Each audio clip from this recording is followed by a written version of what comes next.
여러분, 오늘은 지난주에 진료실에서 만난 환자분 이야기부터 시작하겠습니다. 62세 남성분이셨는데요. 건강검진에서 췌장의 종양이 발견되어 큰 병원으로 가시기 전 저를 찾아오셨습니다. 평소 술도 안 드시고 담배도 안 피우시고 살도 찌지 않은, 누가 봐도 건강관리를 잘 하시는 분이었습니다. 그런데 그분이 진료실에서 저에게 물으신 한마디가 지금도 잊히지 않습니다. 선생님, 저는 정말 아무것도 안 했는데 왜 저한테 이런 일이 생긴 걸까요? 저는 그 순간 바로 대답하지 못했습니다. 왜냐하면 그분의 식습관을 자세히 들어보니 답이 너무 평범하고 너무 흔했기 때문입니다. 매일 아침, 어제 저녁에 볶아둔 반찬을 데워 드셨고, 점심에 남은 밥을 전자레인지에 돌려 드셨고, 튀김을 한 번 한 기름을 아까워서 며칠씩 다시 쓰셨습니다.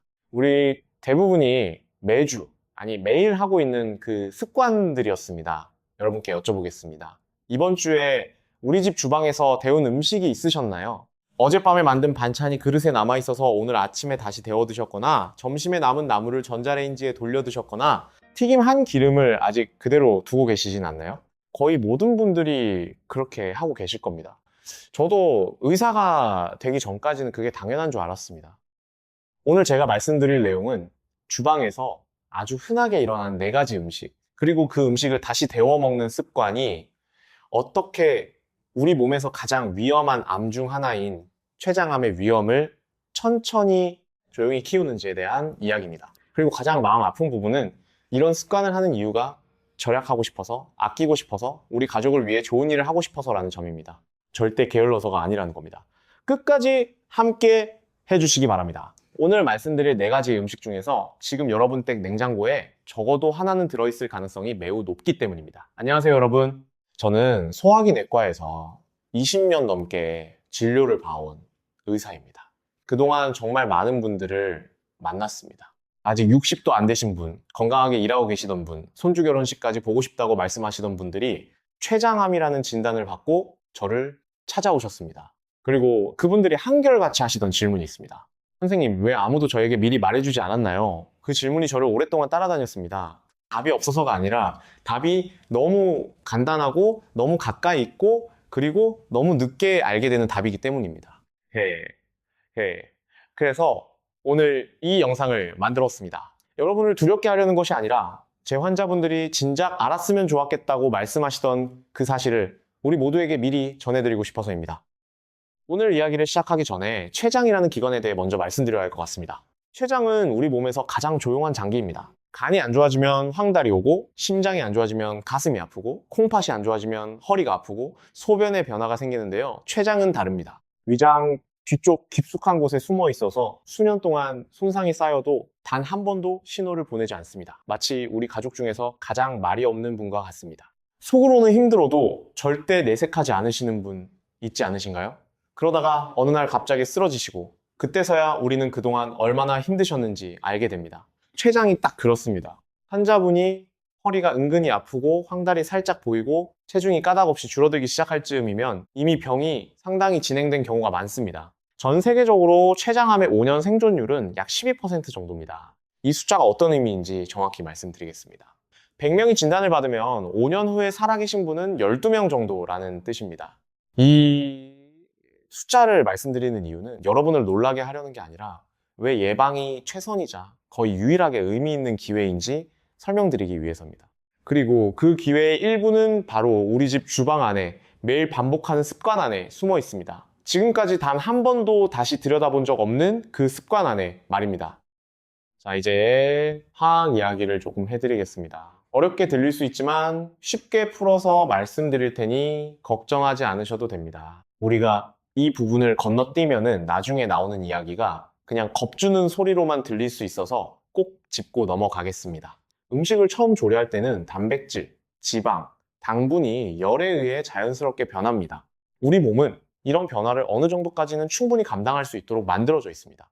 그런데 음식을 두 번째로 데울 때는 상황이 완전히 달라집니다. 첫째, 음식 안에 들어있던 천연보호 물질들, 항산화 물질이나 비타민 효소 같은 것들이 첫 번째 조리에서 이미 많이 파괴됩니다. 두 번째로, 데울 때는 해로운 반응을 막아줄 보호막이 거의 남아있지 않은 상태입니다. 둘째, 첫 번째 조리에서 시작된 해로운 화학 반응이 다시 켜지는데 이번에는 더 강하게 아무런 견제 없이 진행됩니다. 마치 한 번 불이 붙었던 자리에 다시 불을 붙이면 더 빠르게 타오르는 것과 비슷합니다. 셋째, 음식이 식어서 냉장고 안에 하룻밤을 보내는 동안에도 세균과 효소 작용은 멈추지 않습니다. 특히 채소 같은 경우는 차가운 상태에서도 위험한 변화가 이미 시작됩니다. 그러다가 다시 열을 가하면 그 변화가 마지막 단계까지 한꺼번에 밀어붙여지는 셈입니다. 암 연구자들이 가장 주목하는 물질 그룹은 니트로사민과 헤테로사이클리가민이라는 화합물입니다.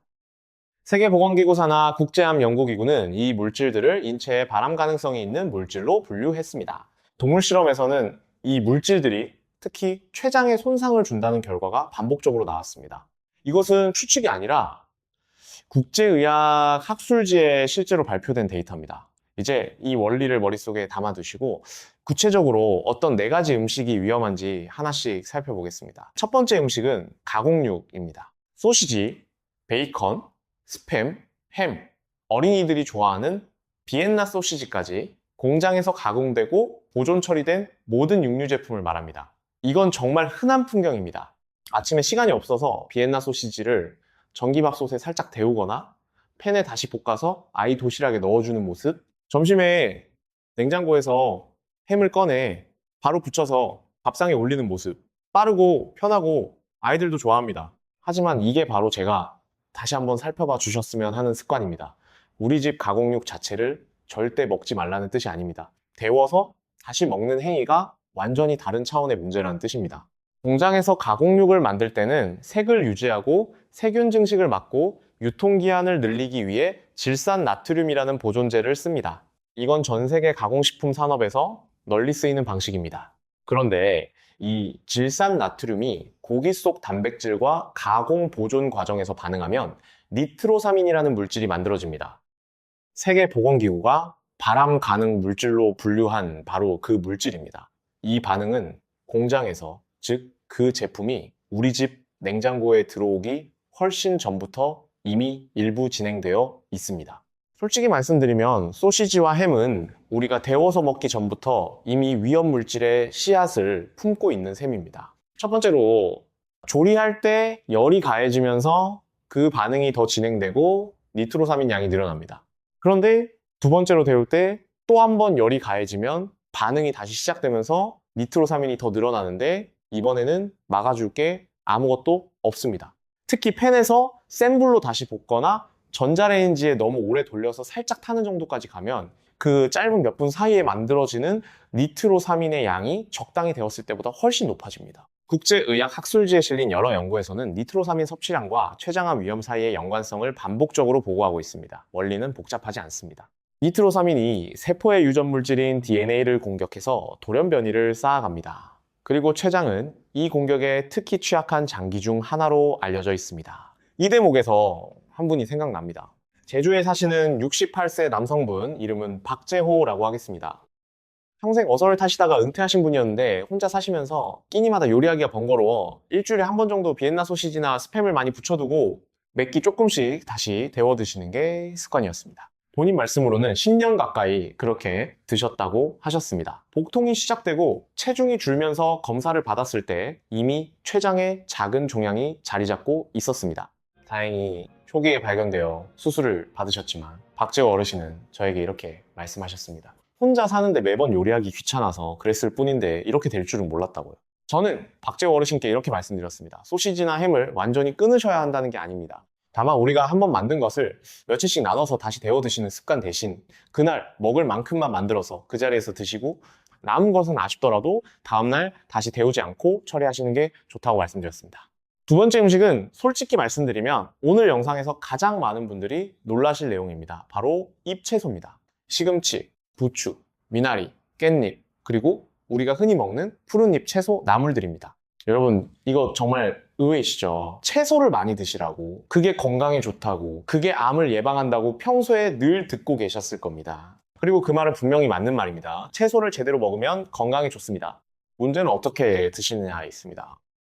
저녁에 나물을 무쳐서 드시고 남은 것을 냉장고에 넣어 두셨다가 다음날 아침이나 점심에 전자레인지에 데워서 드시는 분들이 정말 많습니다. 지극히 평범하고 다들 그렇게 하고 계실 겁니다.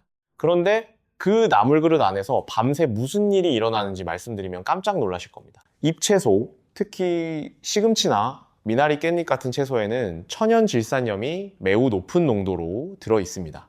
신선한 채소나 막 조리해서 따뜻한 상태일 때는 이 질산염이 전혀 해롭지 않습니다. 오히려 혈압이나 혈관 건강에 도움이 된다고 알려져 있습니다. 근데 조리된 채소가 식기 시작하면 채소 안에 있는 세균과 효소가 그 질산염을 니트라이트로 바꾸는 작업을 시작합니다. 이 과정은 냉장고 안에서도 천천히 계속됩니다. 채소를 오래 둘수록 니트라이트가 더 많이 쌓입니다. 다음날 그 나물을 전자레인지에 다시 데우면 열이 두 가지 일을 동시에 일으킵니다. 하나는 아직 남아있던 질산염을 니트라이트로 더 빠르게 바꾸는 것. 다른 하나는 그 니트라이트가 채소 안에 있는 아미노산과 반응해서 니트로사민을 만들어내는 것입니다. 맞습니다. 앞에서 가공육 이야기할 때 나왔던 바로 그 물질입니다. 국제식품과학학술지에 실린 한 연구에서는 조리된 잎채소를 실온에 12시간 넘게 두지 말라고 특별히 경고했습니다. 바로 이 전환 과정 때문입니다. 세계보건기구는 음식 속 니트로사민이 소화기 계통암 그리고 췌장암과 관련이 있다고 확인한 바 있습니다. 이게 오늘 제가 말씀드리는 내용 중 가장 안타까운 부분입니다. 아끼려고, 버리지 않으려고 건강에 좋다고 생각해서 정성껏 남겨둔 그 나물이 화학적으로는 정반대 결과를 만들고 있다는 사실입니다. 채소가 나빠서가 아니라 이미 조리된 채소를 다시 데우는 그 방식 자체가 문제라는 겁니다. 그럼 어떻게 해야 할까요? 가장 좋은 방법은 그날 먹을 만큼만 나물을 무치는 것입니다. 조금 더 신경 써서 양을 가늠하면 되는 일이라 어렵지 않습니다. 혹시 나물이 남았다면 자연스럽게 식힌 후 냉장고에 보관하고 다음날 다시 데우지 않고 차가운 상태로 무침이나 곁들이 반찬으로 드시는 것은 괜찮습니다. 우리가 차가운 상태로 먹을 때는 그 반응이 시작되지 않습니다. 반드시 피해야 할 것은 하루를 넘긴 나물을 다시 데워서 뜨겁게 드시는 행동, 단 한 번이라도 그렇게 하는 것입니다. 여러분, 여기서 잠깐 멈춰서 한번 스스로 점검해 보시겠어요? 우리 집 이번 주 저녁에 무친 나물을 다음날 전자레인지에 데워 드신 적이 있으신가요? 혹은 일주일에 한두 번 정도? 아니면 거의 매일? 솔직하게 떠올려 보시기 바랍니다. 우리 대부분이 그렇게 하고 계실 겁니다. 저도 의사가 되기 전까지는 그게 당연한 줄 알았습니다. 지금까지 알려드린 두 가지만으로도 충분히 마음이 무거워지셨을 것 같습니다. 하지만 걱정하지 마세요. 오늘 영상 끝까지 보시면 우리가 함께 실천할 수 있는 아주 간단한 방법들을 모두 정리해서 알려드리겠습니다. 지금은 일단 어떤 음식들이 위험한지 정확히 아는 것이 가장 중요한 단계입니다. 이야기가 더 깊어지기 전에 잠깐 말씀드리고 싶은 게 있습니다. 오늘 같은 내용을 포함해서 50대 이후에 꼭 알아두셔야 할 몸의 신호들을 따로 정리한 자료를 만들어 두었습니다. 진료실에서 환자분들께 늘 해드리고 싶었지만 시간이 부족해서 다 못 해드렸던 이야기들을 담았습니다. 관심 있으신 분들은 영상 설명란 링크를 통해 천천히 살펴보셔도 좋습니다. 지금 당장 보지 않으셔도 괜찮습니다. 오늘은 우선 본론에 집중해서 계속 이어가겠습니다. 자, 그러면 세 번째 음식으로 넘어가겠습니다. 세 번째는 기름입니다. 자, 정확히 말하면 한 번 사용한 식용유를 다시 쓰는 습관, 그리고 튀긴 음식을 다시 데워 먹는 습관입니다. 기름을 다시 쓰면 안 된다는 건 많은 분들이 어렴풋이 알고 계십니다. 하지만 정확히 왜 안 되는지, 그리고 이게 암과 무슨 관계가 있는지는 잘 모르시는 경우가 많습니다. 차근차근 설명드리겠습니다. 식용유가 뜨거운 온도까지 가열되면 특히 해바라기 씨유나 콩기름, 옥수수유, 카놀라유 같은 식물성 기름은 산화 반응이 시작됩니다. 기름 속 화학 결합이 높은 열과 공기에 의해 끊어지면서 새로운 화합물들이 만들어지는데 그 중에서 특히 걱정되는 세 가지가 있습니다. 첫째는 알데하이드류, 특히 세포에 독성을 주는 것으로 확인된 물질들입니다. 둘째는 다환방향 족탄화수소, 숯불구이의 위험성으로 잘 알려진 그 물질군과 같은 계열입니다. 셋째는 아크릴 아마이드로 기름이 전분이 많은 음식과 만나 고온에서 반응할 때 특히 많이 생깁니다. 감자튀김이나 튀김빵 같은 음식에서 특히 강하게 나타납니다. 국제암연구기구는 이 세 가지 물질군 모두를 인체에 발암 가능성이 있는 물질로 분류하고 있습니다. 이 물질들은 세포의 유전 물질을 직접 공격하는 독성을 가지고 있습니다. 여러분께 꼭 이해하셨으면 하는 부분이 있습니다. 기름을 가열할 때마다 산화 과정은 처음부터 다시 시작되는 게 아니라 멈췄던 지점에서 계속 이어집니다. 기름이 타기 시작하는 온도, 즉 발연점은 가열할 때마다 점점 낮아집니다. 한번 튀긴 기름은 다음에 쓸 때 더 낮은 온도에서도 더 빠르게 분해되기 시작합니다. 평소와 똑같은 불세기로 다시 튀겨도 이미 쓴 기름으로 튀길 때 만들어지는 유해 물질의 양이 새 기름보다 훨씬 많을 수 있다는 뜻입니다. 여기에 어제 튀긴 음식을 다시 데우는 습관까지 더해지면 어떻게 될까요? 어제 튀긴 닭다리, 먹다 남은 두부튀김, 튀김 만두, 고구마 튀김 같은 것들을 전자레인지에 데우거나 팬에 다시 튀기듯 데우는 경우가 많습니다. 이렇게 하면 이미 한 번 산화된 기름에 잠겨 있던 음식에 다시 열을 가하는 셈이 됩니다. 음식 표면에 스며든 유해 물질들이 두 번째 열에서 더 강하게 반응합니다. 그리고 전자레인지에는 잘 알려지지 않은 또 다른 위험이 있습니다. 전자레인지 안의 열은 균일하게 퍼지지 않습니다. 음식 표면 어떤 부분은 매우 높은 온도까지 올라가고 다른 부분은 충분히 데워지지 않습니다. 눈에는 검게 탄 흔적이 보이지 않아도 그 과열된 부분에서 유해 물질 농도가 가장 높게 만들어집니다. 우리 눈에 보이지 않지만 데울 때마다 그 반응은 분명히 일어나고 있습니다. 그럼 어떻게 바꿔야 할까요? 튀긴 음식은 다시 데우지 말고 튀긴 그 자리에서 드시는 것이 가장 좋습니다. 남은 부분은 아쉽더라도 처리하시는 게 낫습니다. 꼭 데워야 한다면 전자레인지의 높은 출력보다는 오븐이나 에어프라이어로 약한 온도에서 천천히 데우는 방법이 그나마 낫습니다. 그리고 한 번 튀긴 기름은 양이 아무리 아깝게 느껴져도 그대로 두었다가 다음날 다시 쓰지 마세요. 거르거나 모아서 재사용하는 것도 권하지 않습니다. 우리가 기름을 아끼려는 마음이 드신다면 한 번에 많이 만들지 말고 그때그때 필요한 만큼만 적게 튀기시는 게 진짜 절약하는 방법입니다. 네 번째는 바로 밥입니다. 이건 앞에 세 가지와는 조금 다른 이야기라서 먼저 말씀드리고 시작하겠습니다. 밥의 위험성은 화학물질이 아니라 세균 독소에서 옵니다. 그리고 이게 오늘 영상에서 가장 적게 알려진 사실일 겁니다. 여러분 댁에 이런 습관이 있으신가요? 아침에 밥을 크게 한 솥 지어서 하루 종일 드시거나 저녁에 지은 밥을 다음날 아침까지 그대로 두고 드시거나 전기밥솥의 보온 기능을 켜놓고 아침부터 저녁까지 그대로 두는 습관, 혹은 하루에도 여러 번 밥을 데워서 드시는 습관. 우리 한국 가정에서 정말 흔한 풍경입니다. 특히 식구가 많거나 한 번 지어서 하루 종일 드시는 게 편한 집에서는 더 그렇습니다. 저도 그 이유를 충분히 이해합니다. 하지만 그 밥솥 안에서 무슨 일이 일어나고 있는지 설명드리겠습니다. 밥을 지을 때 끓는 온도는 대부분의 세균을 죽입니다. 그런데 바실루스 세레우스라는 세균은 좀 특별합니다. 죽지 않습니다. 이 세균의 포자는 일종의 동면 상태로 끓이는 온도에서도 살아남아서 쌀 알 속에 숨어 있습니다.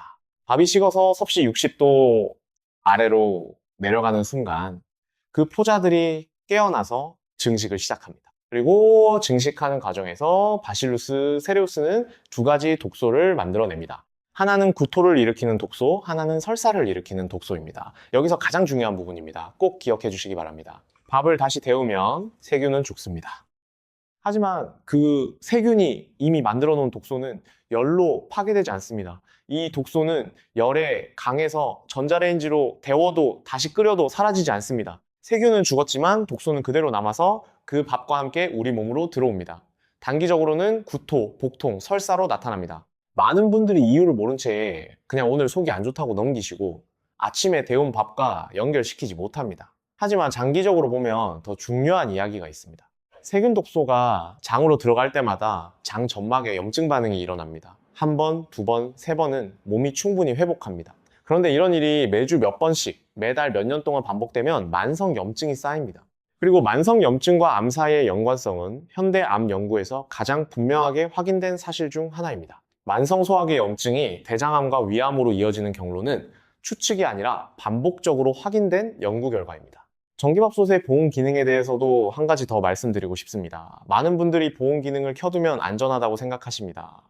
밥이 따뜻하게 유지되니까요. 하지만 대부분의 전기밥솥 보온 기능은 바실루스 세레우스의 증식을 막을 만큼 충분히 높은 온도를 유지하지 못합니다. 손으로 만졌을 때 따뜻한 정도일 뿐 세균을 죽일 정도는 아니라는 뜻입니다.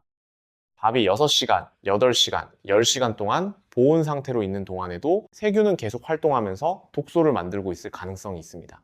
그러면 밥은 어떻게 다뤄야 할까요? 간단하고 기억하기 쉬운 원칙으로 정리해드리겠습니다. 첫째, 밥을 짓고 남은 양은 1시간 안에 식혀서 밀폐 용기에 담아 냉장고에 넣어주세요. 실온에 1시간 넘게 두지 않는 것이 중요합니다. 둘째, 전기밥솥 보온 기능을 하루 종일 켜두지 마세요. 보온이 생각만큼 안전하지 않습니다. 셋째, 냉장고에 보관한 밥은 최대 24시간 안에 드시고 그 후에는 아깝더라도 처리하시는 게 좋습니다. 넷째, 데울 때는 속까지 완전히 뜨겁게 김이 충분히 올라올 정도로 데워주세요. 겉만 데워지고 속은 차가운 상태로 드시면 안 됩니다. 다섯째, 한 번 데운 밥을 다시 데우는 일은 피해주세요. 가장 좋은 방법은 한 번에 많이 짓기보다 끼니마다 필요한 만큼만 짓는 것입니다. 시간은 20분 정도 더 걸리지만 그 대신 우리가 수십 년에 걸쳐 쌓일 수 있는 세균 독소 누적을 피할 수 있습니다. 여기서 한 분 더 소개해드리고 싶습니다. 우리 주변에도 이런 분 한 분 재은 계실 겁니다. 안동에 사시는 73세 남성분, 이름은 정현필이라고 하겠습니다. 평생 농사를 지으셨고 은퇴 후에도 텃밭을 가꾸시던 분이었습니다. 정현필 어르신은 검진에서 췌장 효소 수치가 약간 높게 나와 저를 찾아오셨습니다. 아직 암은 아니었지만 의사로서 저는 그 수치를 가볍게 넘기지 않았습니다. 식습관을 여쭤보니 전형적인 패턴이 보였습니다. 밥은 큰 솥으로 지어서 보온 상태로 하루 종일 두고 드셨고, 텃밭에서 기른 채소로 만든 나물을 일주일에 두세 번 정도 한꺼번에 무쳐서 며칠씩 나눠 데워 드셨습니다. 튀김을 좋아하셔서 명절이나 손주들이 올 때마다 큰 솥에 기름을 가득 채워 튀기시고 그 기름을 아까워서 한 달 가까이 그대로 두고 다시 쓰시곤 했습니다. 저는 정현필 어르신께 오늘 말씀드린 내용을 그대로 설명드렸습니다. 처음에는 믿기 어려워 하셨습니다. 평생 그렇게 살아오셨고 그게 가장 알뜰하고 정성스러운 방식이라고 생각하셨기 때문입니다. 하지만 차근차근 설명을 들으시고는 한 가지씩 바꿔보겠다고 말씀하셨습니다. 밥은 보온 시간을 줄이고 끼니마다 적당량만 짓기 시작하셨고 나물은 그날 먹을 만큼만 무치기 시작하셨습니다. 기름은 한번 쓰고 나면 바로 버리시기로 하셨습니다. 석 달 후 다시 검진을 받으셨을 때 췌장 효소 수치가 정상 범위로 돌아와 있었습니다. 정현필 어르신은 저에게 이렇게 말씀하셨습니다. 평생 절약이라고 생각했던 습관이 사실은 우리 몸에 가장 비싼 대가를 치르는 습관이었다는 걸 이제야 알았다고요. 이 이야기를 들려드리는 이유는 간단합니다. 우리가 습관을 바꾸는 게 절대 늦지 않았다는 걸 말씀드리고 싶어서입니다. 정현필 어르신처럼 70대에도 충분히 변화는 가능합니다. 자, 여기까지 4가지 음식을 모두 말씀드렸습니다. 정리해 볼까요? 가공육은 다시 데울 때 니트로사민이 늘어나고 잎채소는 하루 지나면 질산염이 니트로사민으로 변하고 기름은 다시 쓸 때마다 산화물질이 쌓이고 밥은 보온이나 제가열로 세균 독소가 누적됩니다. 4가지 음식, 4가지 다른 이유지만 공통점은 하나입니다. 우리가 다시 데우는 그 습관이 문제라는 점입니다. 여러분, 우리가 이런 습관을 가진 이유를 저는 정말 잘 압니다. 아끼고 싶어서, 버리는 게 아까워서, 우리 가족을 위해 한 끼라도 더 챙겨주고 싶어서 그렇게 하시는 겁니다. 누구도 게을러서, 모르고, 무심해서 그러시는 게 아닙니다. 오히려 정성스러운 마음에서 나온 습관입니다. 그래서 저는 이 이야기를 할 때마다 마음이 더 무겁습니다. 좋은 마음으로 하신 일이 좋지 않은 결과로 이어질 수 있다는 게 참 아이러니합니다. 그런데 생각해보면 우리가 이렇게 신경 쓰는 진짜 이유는 결국 가족입니다. 손주들이 건강하게 자라는 모습을 오래 지켜보고 싶고 자식들에게 부담이 되고 싶지 않고 우리 가족이 다 함께 오래오래 건강하게 지내고 싶은 마음 때문입니다. 그렇다면 이제는 그 마음을 조금 다른 방향으로 써보시면 어떨까요? 아끼는 마음을 식재료를 남기지 않는 데 쓰는 대신 적당량만 만들어서 그날 다 드시는데 써보시는 겁니다. 그게 진짜 우리 가족을 위한 절약이고 진짜 우리 가족을 위한 정성입니다. 그렇다면 이제 어떻게 해야 할까요? 다행히 방법은 아주 간단합니다. 특별한 장비도 필요 없고 돈이 드는 것도 아닙니다. 지금부터 실천 가능한 방법들을 정리해서 알려드리겠습니다. 먼저 가장 중요한 원칙부터 말씀드리겠습니다. 끼니마다 먹을 만큼만 만드는 것입니다. 이게 우리가 오늘부터 함께 실천할 모든 해결책의 시작입니다. 한 번에 많이 만들어서 며칠씩 나눠 드시는 대신 조금 번거롭더라도 그날 먹을 양만 가늠해서 조리하시는 겁니다. 처음에는 어색하실 수 있지만 일주일만 해보시면 자연스럽게 양 감각이 생기실 겁니다. 다음으로 챙겨야 할 것은 채소입니다. 나물이나 잎채소는 무친 그날 드시고 남았다면 데우지 말고 차갑게 드세요. 비빔밥처럼 차게 곁들여 드시거나 샐러드 형태로 드시면 됩니다. 데우지 않으면 위험한 화학 반응이 시작되지 않습니다. 이것 하나만 바꾸셔도 큰 변화입니다. 기름에 대해서는 이렇게 기억해 주세요. 한 번 튀긴 기름은 그날로 끝입니다. 아무리 아까워도 다음에 다시 쓰지 마세요. 대신 한 번에 너무 많은 기름을 쓰지 않도록 적은 양으로 튀기는 연습을 해보세요. 에어프라이어를 활용하시면 기름을 거의 안 써도 되니 더 좋은 대안이 될 수 있습니다. 그리고 튀긴 음식은 튀긴 그 자리에서 드시고 남은 건 다시 데우지 마세요. 밥은 5가지만 기억하시면 됩니다. 1시간 안에 식혀서 냉장고에 넣기, 보온 기능을 하루 종일 켜두지 않기, 냉장 보관은 24시간 안에 다 드시기, 데울 때는 속까지 완전히 뜨겁게 데우기, 그리고 가능하면 끼니마다 적당량만 지킵니다. 가공육도 마찬가지입니다. 한 번에 많이 부쳐두고 며칠씩 나눠 드시지 마시고 그날 먹을 만큼만 조리해서 바로 드세요. 아이들 도시락에 넣을 때도 전날 만든 걸 다시 데우는 대신 그날 아침에 새로 조리하는 습관을 가져보시기 바랍니다. 이 모든 방법의 공통점은 돈이 들지 않는다는 것입니다. 새로운 도구를 사실 필요도 없고 특별한 식재료를 사실 필요도 없습니다. 우리가 평소 가지고 있던 그릇과 냉장고만으로 충분합니다. 그냥 조리하는 양과 데우는 습관만 조정하시면 됩니다. 가장 쉬운 것부터 시작하셔도 충분합니다. 계절에 따라서도 조금씩 다르게 신경 써주셔야 할 부분이 있습니다. 여름철에는 음식이 상온에서 식는 속도가 더 빠르게 부패로 이어질 수 있어서 우리 집 나물이나 밥을 만든 후 1시간 이내에 냉장고로 옮기는 게 더욱 중요합니다. 에어컨이 없는 부엌이라면 음식이 식는 동안 실온에 너무 오래 두지 않도록 특히 신경 써주세요. 겨울철에는 반대로 상온이 차갑다 보니 음식을 안전하다고 생각하고 더 오래 두시는 경우가 많습니다. 하지만 실내 온도가 15도, 20도 정도라면 세균 증식을 충분히 막기는 어렵습니다. 계절과 상관없이 우리가 1시간 기준은 똑같이 지켜주시는 게 좋습니다. 명절이나 가족 모임 때는 음식을 많이 만드는 경우가 많죠. 손주들이 오면 튀김도 하고 나물도 여러 가지 무치고 밥도 큰 솥으로 짓게 됩니다. 이럴 때는 미리 그릇을 나눠서 그날 우리 가족이 먹을 분량과 다음날 먹을 분량을 구분해서 보관하시는 게 좋습니다. 다음날 먹을 분량은 냉장 보관 후 데우지 않고 차갑게 드실 수 있는 형태로 준비해 두시면 훨씬 안전합니다. 예를 들어 나물은 비빔밥 재료로 밥은 식혜나 누룽지로 활용하시면 다시 데우지 않고도 맛있게 드실 수 있습니다. 자취하시거나 혼자 사시는 분들도 이 부분을 특히 신경 써주셔야 합니다. 혼자 드시다 보면 한 번 요리해서 여러 끼니로 나눠 드시는 경우가 더 많기 때문입니다. 이럴 때는 작은 용기 여러 개에 한 끼 분량씩 나눠서 냉동 보관하시는 것도 좋은 방법입니다. 냉동 보관은 냉장보다 세균 증식을 훨씬 효과적으로 막아줍니다. 다만 우리가 냉동한 음식도 한 번 녹이면 다시 얼리지 않고 그날 드시는 게 원칙입니다. 여기서 잠깐 스스로 점검해 볼 수 있는 5가지 질문을 드리겠습니다. 하나씩 떠올려 보시기 바랍니다. 첫째, 이번 주에 어제 만든 나물을 다시 데워서 드신 적이 있으신가요? 둘째, 전기밥솥 보온 기능을 하루 종일 켜두고 계시지는 않나요? 셋째, 튀김용 기름을 며칠씩 두고 다시 쓰고 계시지는 않나요? 넷째, 가공육을 한 번에 많이 부쳐두고 며칠씩 나눠 드시고 계시진 않나요? 다섯째, 밥을 한 번에 크게 지어서 일주일 내내 데워 드시고 계시진 않나요? 5가지 중에서 우리 집이 2~3개라도 해당된다면 걱정하지 마세요. 오늘부터 하나씩만 바꿔 나가시면 충분합니다. 모든 걸 한꺼번에 바꾸려고 하지 않으셔도 됩니다. 이제 자주 받는 질문들에 대해 답해 드리겠습니다. 첫 번째 질문, 그러면 어제 만든 반찬은 무조건 다 버려야 하나요? 아닙니다. 국물이 있는 찌개나 국 종류는 잎채소나 가공육과는 다릅니다. 충분히 끓여서 속까지 뜨겁게 데우면 비교적 안전합니다. 오늘 우리가 말씀드린 위험은 주로 잎채소, 나물, 가공육, 튀김류, 그리고 밥에 집중되어 있습니다. 두 번째 질문, 냉동 보관하면 괜찮은가요? 냉동은 세균 증식을 막아주는 효과가 있어서 냉장 보관보다 안전합니다. 다만 한 번 녹인 음식은 다시 얼리지 마시고 그날 안에 드시는 게 원칙입니다. 세 번째 질문, 전자레인지 대신 가스불로 데우면 더 안전한가요? 가스불로 데우는 게 전자레인지보다 열이 더 균일하게 퍼지는 장점은 있습니다.